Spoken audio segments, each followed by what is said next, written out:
তোকে আমি তোর ঠাকুর পূজার যে 70 টাকা, এই যে 70 টাকা 30 টাকা ফেরত দিই।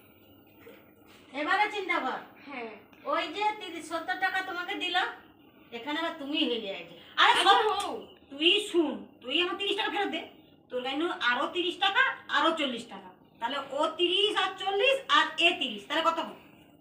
শুন আমার কথা, 30 100। তুই মিষ্টির বাবদ 70 টাকা পাইতু, তুই দিয়ে দিছু মানে তুই পাইতু।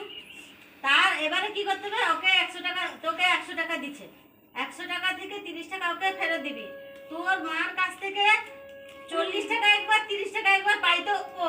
হ্যাঁ, তাহলে কত হলো? 40 আর 30 70 টাকা। 70। আর এটা থেকে 100 টাকা থেকে 30 টাকা ওর ফেরত, তার মানে কত হলো? 70 30 100। সেই 100 টাকা ও পাবে, আর তুই আর কোনো পাইলু না। আরে ও তো পাবেনি, আমি আর আর 30 টাকা পাই। আর যে এক্সট্রা 30 টাকা মানে আর কোনো 30 নয়, আর কোনো 30 নয়, ওটাই 100 টাকা ও পাবে। হ্যাঁ বৌদি, তুমি মন দিয়ে ভাবো, দেখো তুমি যাই ও মা আসো তো। তুমি আমাকে 100 টাকা দিলো, তুমি অলরেডি 30 টাকা পাবো। দেবনি তো, ধরো যে এটা 30 টাকা, ধরে অনেক 30 টাকা আছে। দাও তো কৃষকরা 30